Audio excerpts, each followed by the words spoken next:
꽤 있었는데 단순 감기랑 소아마비를 구별을 못했어요. 우리의 예상하고 너무 빗나가 있는 이유가 있습니다. 어린 시절에 안 걸리고 나이가 들어서 걸린단 말이에요. 근데 그러면 증상이 심해집니다. 여러 명의 영웅들이 이제 바톤 터치처럼 이렇게 해가지고 이어달리게 해가지고 이게 이렇게 된 거죠.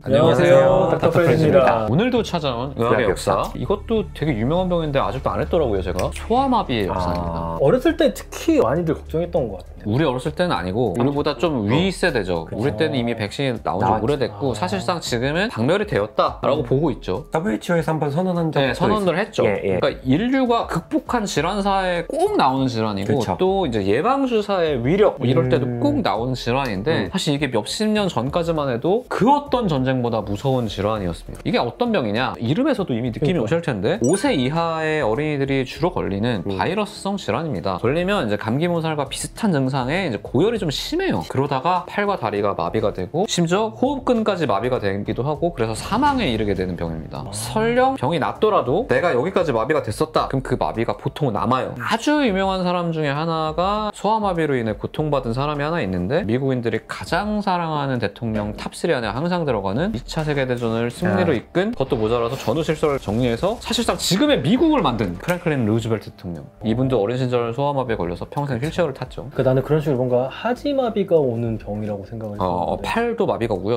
호흡기까지 마비가 오기도 합니다. 무서운 병이에요, 진짜. 이렇게 무서운 소아마비는 언제부터 인류를 괴롭혔을까? 바이러스 질환이니까 계속 있었을 거다. 그렇죠, 사실 계속 있었을 거예요. 기록이 명확하게 남아있지는 않습니다. 이럴 때는 이집트를 팔아보면 돼요. 기록은 안 돼 있는데 미라가 남아있어요. 미라를 얼마나 많이 만들어뒀어요? 뭐 그냥 죽으면 다 만들었으니까. 이게 언제 발굴이 됐냐? 1897년에 영국의 고고학자인 플린더스 패트리가 카이로에서 지금의 수도죠. 남쪽으로 100km가량 떨어진 곳에서 발굴 작업을 해요. 이때 이제 기원전 3700년 전 엄청 오래된 거죠. 거의 5000년이 더 된 미라를 찾아냅니다. 이 미라가 120cm 정도 되는 지팡이랑 같이 묻혀 있었는데 잘 보니까 미라의 왼쪽 대퇴골이 우측에 비해서 8cm 정도 짧았습니다. 그러니까 여기가 소아마비가 걸려가지고 더 자라지 못했던 거죠. 이게 되게 전형적인 특징이거든요. 그러니까 적어도 최소한 이때부터는 있었을 거다라고 추정이 되고 이집트의 18왕조 기원전 1580년부터 1350년까지의 기간을 말하는데 이 당시에 만들어진 비석이 있어요. 그때 보면 이제 오른쪽 다리가 짧아지고 좀 시든 것으로 보이는 젊은 신부가 묘사가 돼 있습니다. 그러니까 아주 드물진 않았던 것 같아요. 이게 어떤 비석에도 있었던 것 보면. 이 소아마비는 이제 의학용어로 보면 폴리오 마이엘라이티스라고 하거든요. 어디서 유래했을까? 보통 라틴어죠. 폴리오가 회색이라는 걸 뜻하고 마이엘로스는 물질 또는 기관을 뜻합니다. 이 두 개 합치면 회색 물질 또는 회색 기관 이런 뜻인데 소아마비에 걸리면은 마비가 되면서 또 자라지도 못하고 혈액 공급이 잘 안 돼요. 그래서 그 피부가 회색처럼 변합니다. 그러니까 걸리면 회색 기관이 된다. 죽은 것 같은 느낌. 그렇게 시든다. 시든 것 같은 느낌. 이런 느낌으로 해서 그런 이름을 붙인 거죠. 물론 이제 그리스 시절부터 이 질환을 대대적으로 진단했던 건 아니에요. 꽤 있었는데 단순 감기랑 소아마비를 구별을 못했어요. 왜냐면 처음에 감기 증상처럼 시작을 열나고 하니까. 이게 사실 유명한 말이 있잖아요. 감기가 만병의 근원이다. 이게 사실 정확하진 않은 게 감기 때문에 이 병이 생긴 게 아니고 이 병이 처음부터 감기 증상으로 시작했을 가능성이 더 높죠. 바이러스의 초기 증상 비슷한 경우가 많으니까. 그래서 결국에는 이 소아마비에 대해서 직접적인 기록을 남긴 거는 정말 한참 후에 이릅니다. 1789년에 너무 최근인데? 엄청 뒤죠. 중세에도 없었어요, 그냥. 그러니까 이런 식으로 생각했던 거예요. 재수가 없으면 열이 많이 나다가 마비가 된다. 감기가 진짜 무서운 질환이다. 힘 빠지니까 너무 힘이 빠져가지고 어떤 애는 죽기도 하고 어떤 애는 팔다리를 못 움직인다. 감기의 일환이라고 생각을 하다가 1789년에 이르러서야 이제 런던의 소아과 의사인 마이클 언더우드가 자기의 저서에 디지즈 오브 칠드런이라는 이런 책에 어떤 감기 몸살은 팔다리가 마비되는 증상을 동반한다. 이 경우에는 사망률이 엄청나게 높고 나도 팔다리가 마비되는 후유증을 남긴다라는 기록을 남겼어요. 그리고 이제 19세기 초 1810년입니다. 월터 스콧이라는 스코틀랜드의 진짜 유명한 소설가이면서 시인이에요. 이 사람이 호수의 여인이라는 서사시를 발표하거든요. 이 서사시가 왜 유명하냐? 여기에 영감을 받은 음악가가 한 분 계십니다. 슈베르트가 요거를 보고 너무 좋은데? 라고 해서 아베 마리아라는 명곡을 작곡을 하죠. 그렇게 해서 명성을 얻었는데 월터 스콧 또한 소아마비의 이제 희생자예요. 평생 한쪽 다리를 절었는데 이 사람이 소설가잖아. 그러니까 자기의 증상을 엄청 기록으로 많이 남겼어요. 이 기록이 후에 이제 소아과 의사들이나 다른 의사들이 진단을 하거나 할 때 좀 많이 도움이 됩니다. 그래서 이제 이게 좀 지표가 됐는데 이걸 보면서 역시 소설가가 위대한 직업이다. 근데 보면은 소아마비에 대한 연구가 아무리 감기랑 구분이 어렵다고 한들 너무 더딘 것 같지 않아요? 그래도 다른 것들은 이상한 치료라도 시도를 해보고 진단도 하고 사실 히포크라테스가 뭐 편두 폐두통도 정리하고 결핵도 심지어 그 당시에 구분해서 진단을 내렸는데 이게 이상하지 않아요? 부자 아이들도 꽤 많이 꽤 걸렸을 텐데? 근데 아닙니다. 19세기 전까지만 해도 소아마비는 절대 흔한 질환이 아니었어요. 왜?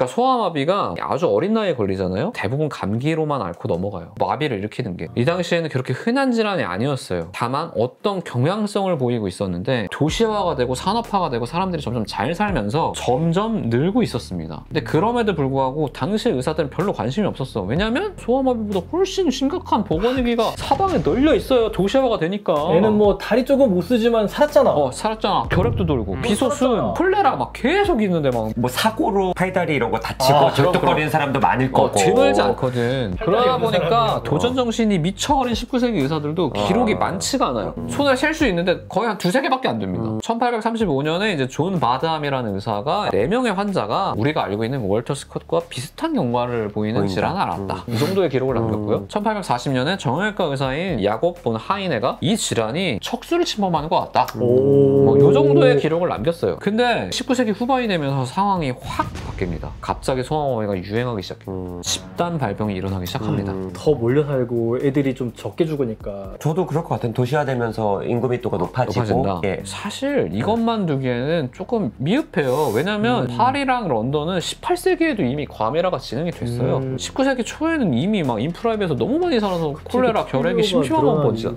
왜 그러지? 우리의 예상하고 너무 빗나가 있는 이유가 있습니다. 역설적이게도 콜레라 같은 게 자꾸 유행을 하니까 각국, 각 도시에서 위생 개선 사업을 해요. 그러다 보니까 19세기 말에서 20세기 초에는 도시 위생이 그 전 세대하고는 비교할 수 없을 만큼 좋아졌어요. 또 이제 제멜바이스나 조지 브리스터 같은 영웅들이 손 씻어야 된다 이런 식으로 하니까 위생 관념도 또 개선이 되거든요. 그렇게 되니까 애들이 아주 어렸을 때 소아마비에 안 걸려. 면역이 없는 상태에서 더 커서 걸려요. 어린 시절에 안 걸리고 나이가 들어서 걸린단 말이에요. 근데 그러면 증상이 심해집니다. 심해지면 전염이 더 잘 일으켜요. 의외의 부분에서 악순환의 고리가 돌기 시작한 거예요. 이게 유럽보다도 미국에서 더 문제가 됩니다. 왜냐면 유럽은 너무 오래됐잖아. 그러니까 개선 사업을 해도 정도 이상 위생이 올라가지 못해요. 근데 미국은 신도시란 말이에요, 다. 그러다 보니까 처음부터 인프라가 어설프게 좋았어. 이게 문제가 심각하게 됩니다. 물론 유럽에서도 문제가 되는데 통계 추이가 있어요. 이전까지는 집단 발병이 아예 없었습니다. 1887년에 스톡홀름에서 44명이 갑자기 발병을 해요. 그리고 이제 진단한 의사가 운동실조도 너무 다양하고 뇌염까지 일으켜서 사망하는 경우도 있었다. 기록을 남깁니다. 1893년에 보스턴에서 23건, 버먼트주에서 다음 해에 132건의 전염병이 생겨요. 그래서 이 소아마비의 별명이 버먼트 전염병이 됩니다.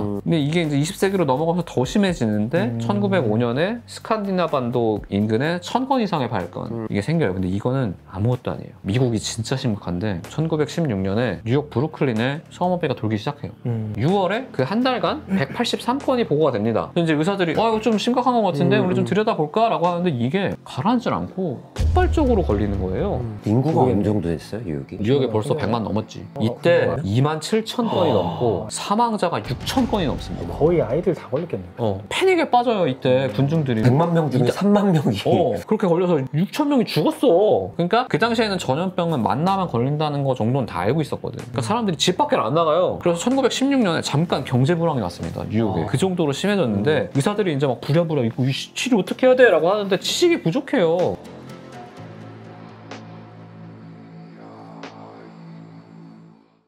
연구가 이제 시작되는 마련이니까 뭐 이게 치료가 안 돼. 그래서 치료를 어떤 식으로 하냐? 일단 이게 호흡근까지 마비시키거든요. 그러면 이제 산소를 공급해. 이거는 맞지. 근데 이제 그거 말고 뭐 카페인을 많이 준다든지, 그러니까 애한테 뭐 커피 마셔라. 근거가 없는데 이런 치료를 하고 왠지 파리가 감염원인 것 같다. 파리를 잡자. 대규모 파리 박멸 작전이 시작됩니다. 근데 파리를 잡으면서 위생 개선이 더 되잖아요. 이게 나중에 더 문제를 일으켜요, 사실. 근데 그래도 그 사이에 유럽에서는 미국에서 저러는 걸 보고 야, 이거 보통 심각한 게 아닌데? 야, 우리 연구해야겠는데? 라고 해서 봤더니 이거 우리가 알고 있는 세균 아니다. 여과가 돼서 관찰이 안 된다. 라는 거를 확인을 하고 그거보다 더 빨라져서 이제 칼 클리닝한 사람이 이거 바이러스다. 세균이 아니고 더 작다. 라고 해서 연구가 빡빡빡빡 빨라지는데 지금이면 몇 개월 이내에도 뭐가 나왔을 텐데 이때는 뭐 그럴 수가 없잖아. 느릿느릿하게 계속 연구가 됩니다. 그래도 미국에서는 계속 노력을 해요. 특히 미국 대통령이 소아마비 희생자잖아요. 그러니까 이 루즈벨트가 자기가 소아마비기도 하고 하니까 1937년에 국립영아마비재단 재단을 만들어서 대대적인 지원을 해요. 근데 그럼에도 불구하고 계속해서 소아마비는 늘어나기만 합니다. 1949년에 미국에서만 4만 건이 발생하고 2,700명이 사망하고 52년에는 더 심각해져서 5만 7천 건이 발생하고 3,400명이 사망하고 2만 명 이상이 마비 후유증에 걸리게 됩니다.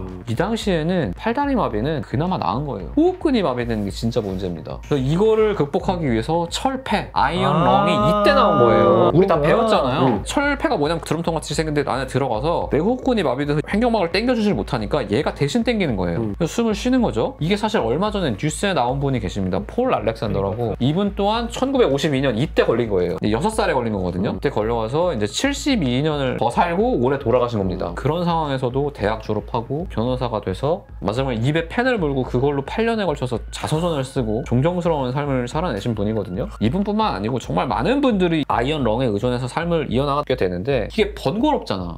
너무 고통스럽잖아요. 근데 문제가 돈도 너무 비싸요. 이게 하루 하는데 막 $150 이래. 그 당시 돈으로. 중산층 이상 상류층이 아니면 사실상 삶을 영위하기가 어려운 거예요. 그러니까 되게 많은 분들은 이걸 쓰지 못하고 이제 돌아가셔야 되는 거죠. 그렇겠다. 이제 이때도 이 바이러스가 왜 번지는지 정확한 원인은 밝히지 않았죠. 그러니까 이 집단들은 만만한 사람들을 공격하기 시작합니다. 이민자들에 대해서 항상 이때는 사회적인 약자를 공격하게 돼 있거든요. 그래서 이제 집단 린치 사건도 벌어지게 되고 또 자동차에서 발생하는 배기가스 때문이다. 자동차 불매 운동도 벌어지기도 하고 그러나 천연두에 대한 우두 접종을 사실 18세기부터 했었고 광견병도 사실 백신을 만들었었고 하니까 이때는 백신에 대해서 알고 있었고 일부 대학은 백신에 대한 연구를 진행하고 있었어요. 근데 이게 이렇게까지 빨리 못한 게 원인이 하나 있습니다. 나쁜 벌은 못 버리고 1935년에 백신을 만들었어. 백신 만들었으면 안정성이 있는지 먼저 검사를 했어야 되잖아요. 그치. 이때 생백신을 만들어 놓고 그냥 찔러요 사람한테. 그랬더니 이 사람이 질환이 생긴 거야. 혹은 바이러스 반응으로 멀쩡한 사람이 사망하는 거예요. 그래서 이때 백신 개발이 딱 중지가 돼요. 그래서 이게 확 가라앉았다가 다행히 루즈벨트가 37년에 재단 만들고 아무리 그런 사고가 있었더라도 백신을 만들어야 된다. 그래서 강력하게 드라이브를 걸어요. 그리고 나서 이제 이분은 사망했지만 1948년에 이제 하버드 의과대학팀에서 폴리오 바이러스를 정상적으로 배양하는 방법을 알아냅니다. 49년에 이제 분류하는 데 성공을 해요. 사백신과 생백신 또는 이 살아있는 바이러스 중에서 배지랑 바이러스만 딱 구분하는 법을 만들어내요. 이 사람이 그 유명한 조너스 에드워드 소크입니다. 이 박사님이 사실상 박멸한 사람이죠. 다른 사람들은 다 생백신만 만들고 있었어요. 근데 이 사람은 내가 봤을 땐 폴리오가 너무 위험한 병이야. 이거 생백신 안 돼. 이 사람은 사백신으로 만들고 우리는 사백신으로도 면역력을 만들 수 있을 거다라고 판단을 하고 1952년 7월 그러니까 이때 이미 대규모 아까 발병한 해죠. 그때 동물 실험에 성공해요. 그리고 53년부터 사람한테 처음으로 접종을 합니다. 쉬운 일이 아니에요. 왜냐면 이 당시에 백신에 대한 불신이 너무 팽배해요. 35년에 사고 쳤고 그 전에 이미 여러 가지 사고가 있었어요. 백신 관련해서. 그러니까 사람들이 다 안 하려고 하는데 작고한 프랭클린 루즈벨트 이 대통령이 생전에 10센트 행진이라고 나오지도 않았고 아직 멀었는데도 게다가 전쟁 중인데도 이 사람이 계속 그 행진에 휠체어 끌고 나가서 했어요. 10센트의 그 루즈벨트 대통령이 박혀있거든요. 이 사람이 계속 그걸 하니까 다른 백신 접종에 비해서는 그래도 소아마비가 조금 더 거부감이 덜했어. 그래서 1952년에 아까 5만 7천 건이 발생했죠. 53년에는 시작했을 뿐이니까 이 당시에는 아직까지는 많았습니다. 3만 5천 건이 발생하는데 점차 줄어서 56년에는 5,600건, 61년에는 160건으로 기하급수적으로 줄어들어서 미국에서는 사실 박멸됐다고 한 지가 오래됐고 개발도상국에도 계속해서 지원을 해가지고 왜냐면 소크가 이 백신에 대해서 로얄티를 거부해요. 채권과는 포기합니다. 안 되는데 뭐 당연히 돈과 설비가 들지만 소크한테 뭘 해줘야 될 의무가 없는 거예요. 그 덕분에 2020년 8월에 공식적으로 WHO가 소아마비를 박멸했다. 이게 사실상 지금까지 제가 의학 역사 굉장히 많이 만들었지만 그 질환과의 전쟁, 의학의 역사에서 인류가 정말로 완전히 완승한 몇 안 되는 사례 중 하나가 된 거 아닌가. 이게 근데 진짜 대단한 게 이 질환에 걸린 사람이 그 장애에도 불구하고 미국 대통령이 됐고 대통령이 된 후에 이 질환에 대해서 잊지 않고 재단을 만들었고 그 재단을 통해서 후원을 받은 의사 중에 소크 박사님이 나는 이거 로열티 안 받겠다라고 해서 더 수월하게 이루어진 일이죠. 여러 명의 영웅들이 이제 바톤 터치처럼 이렇게 해가지고 이어달리게 해가지고 이렇게 된 거죠. 그래서 이걸 보면서 와 진짜 의학의 역사 대단하다. 멋있는 사람이 있다. 멋있는 역사가 있다. 라는 생각을 했습니다. 오늘 이렇게 소아마비의 역사에 대해서 알아봤고요. 다음에는 또 더 재밌고 더 유익한 역사로 찾아뵙도록 하겠습니다. 감사합니다.